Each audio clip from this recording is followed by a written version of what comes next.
Hello friends, welcome to your own YouTube channel Scary Night Express। Friends, आज की कहानी राजीव की एक आप बीती है जो राघव ने शेयर की है। तो चलिए हो जाइए सवार अपनी एक्सप्रेस में और चलिए एक नई कहानी की ओर जो श्योपुर से होकर गुजरेगी। फ्रेंड्स, डरिएगा मत, राइड का मजा लीजिएगा। मेरा नाम राघव है। यह कहानी एक भयानक जंगल की है जो मैंने राजीव के घर वालों से सुनी है, जो कि राजीव की आप बीती घटना है। माधोपुर से लेकर श्योपुर तक फैले इस जंगल में न जाने कितने भयानक जानवर और भूत आत्माएं रहती हैं। इस बार मैं श्योपुर रक्षाबंधन पर दीदी के यहाँ पर गया था। वहाँ के लोग उस जंगल के बारे में बताते रहते हैं कि इस जंगल में आत्माएं, भूत प्रेत, पिशाच रहते हैं। फ्रेंड्स, मुझे तो वैसे भी भूत प्रेतों पर विश्वास है। मैं 15 अगस्त को अपने जीजाजी के साथ उनके पड़ोसी के घर चाय पर गया, तो वहां बातों बातों में राजीव के पिताजी ने अपनी आप बीती बताई।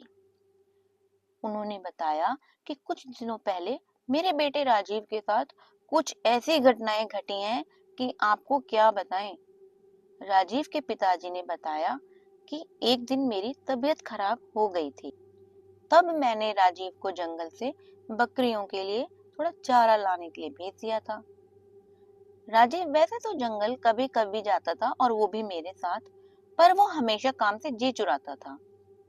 पर उस दिन मजबूरी में जंगल जाना पड़ा। वो रास्ते में चलता गया, पर उसे कहीं भी पास में चारा नहीं मिला, क्योंकि पास के सारे पेड़ तो पहले ही बकरियों के लिए काटे जा चुके थे। वो जंगल की ओर चलता गया, जहां बहुत पास पास पेड़ खड़े हुए थे और पेड़ इतने घने थे कि आसमान तो नजर ही नहीं आ रहा था। बरसात का टाइम था। बरसात के कारण पूरा जंगल हरा भरा हुआ था। पत्थरों से पानी ऐसे बह रहा था जैसे कोई झरना बह रहा हो। वहां पर इतनी शीतलता थी कि राजीव ने सोचा कि पहले मैं थोड़ा आराम कर लूं, फिर मैं पत्तियां काटकर घर चला जाऊंगा। उसकी आंख लग गई। उसने सपने में देखा कि उसके सामने कोई खड़ा है और उसकी शक्ल देखते ही उसकी आंख खुल गई और वह डर गया। अब वह चारा तो काट रहा था, पर सपने की बात याद करके बहुत घबराया हुआ था। सूरज भी ढलने वाला था। दूर दूर तक किसी की आवाज भी सुनाई नहीं दे रही थी। वह जल्दी जल्दी पत्तियां काट ही रहा था कि उसे आस पास कुछ बातें करते हुए आवाज सुनाई दी। उसने जल्दी जल्दी से पत्तियां काटी और जहां से आवाज आ रही थी वहां चला गया, यह सोचकर कि कोई आदमी होगा तो मैं उसी के साथ घर चला जाऊंगा। जहां से आवाज आ रही थी वो वहीं चला गया, पर उसने यह ध्यान नहीं दिया कि वो आया किधर से है और किधर जा रहा है। वो उल्टा जंगल में घुसता चला गया। जहां से आवाज आ रही थी उसने देखा दो लोग आपस में बात कर रहे हैं और उनकी पीठ दिखाई दे रही है। उसने उनके पास जाकर कहा कि क्या तुम मुझे घर जाने का कोई छोटा रास्ता बता सकते हो। इतना सुनते ही वो दोनों ऐसे गायब हुए जैसे वहां कोई था ही नहीं। अब तो राजीव के पसीने छूट गए और वो बेहोश हो गया। जब वो होश में आया तो सपने वाला आदमी उसके सामने खड़ा था। वही लाल लाल आंखें, दांत बाहर निकले हुए और बहुत भयानक चेहरा। राजीव डर गया और पागल सा होकर भागने लगा। उसने देखा कि एक भालू उसकी ओर भागता हुआ आया और उसकी ओर झपटा।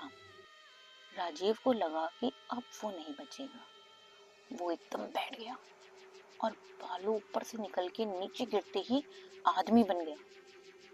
इधर घर वालों को चिंता हो रही थी कि अंधेरा हो गया, राजीव अभी तक क्यों नहीं आया। उसके बड़े भाई ने कहा कि अरे कोई बात नहीं, अभी आता ही होगा। सब लोग इंतजार करके थक गए। रात के 10 बज गए। अब उसके बड़े भाई को लगा कुछ तो गड़बड़ है। सब लोग लाठी, टॉर्च, भाले लेकर राजीव को ढूंढने निकल पड़े।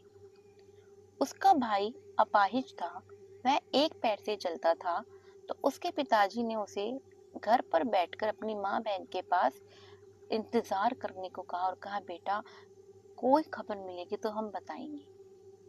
पूरी रात जंगल में ढूंढते हो गई पर उसका कुछ भी पता नहीं चला। जहां तक वो लोग जाते थे वहां तक पूरा जंगल छान मारा पर राजीव का कुछ पता नहीं चल रहा था। अब आगे घना जंगल था।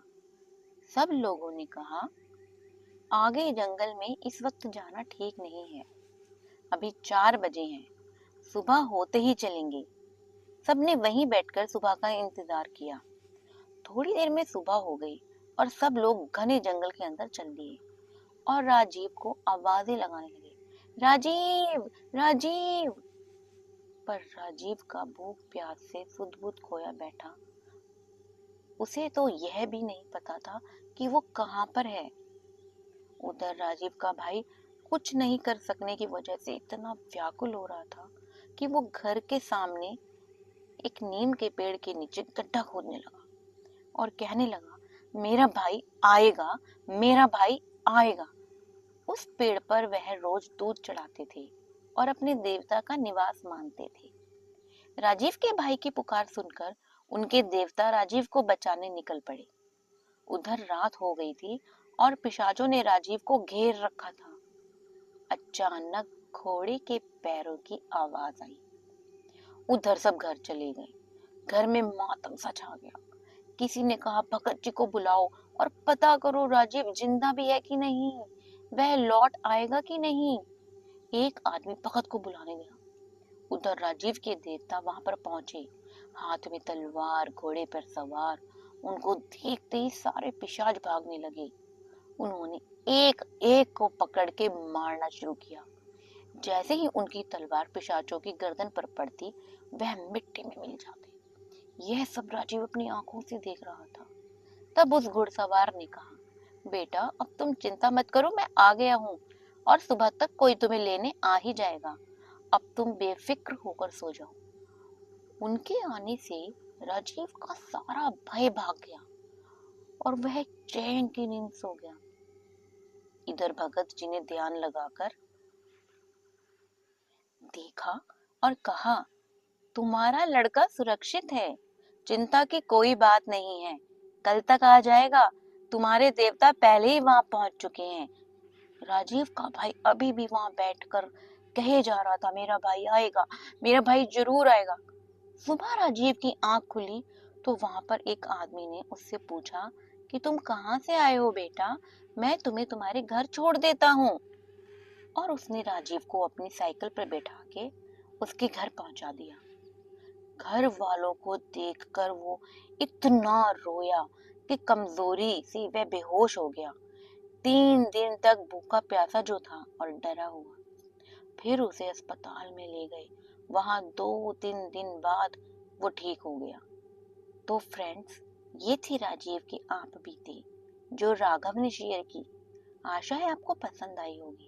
अगर पसंद आए तो लाइक, सब्सक्राइब और शेयर जरूर करिएगा और अपने प्यारे प्यारे कमेंट से मेरा हौसला अफजाई कीजिएगा। धन्यवाद।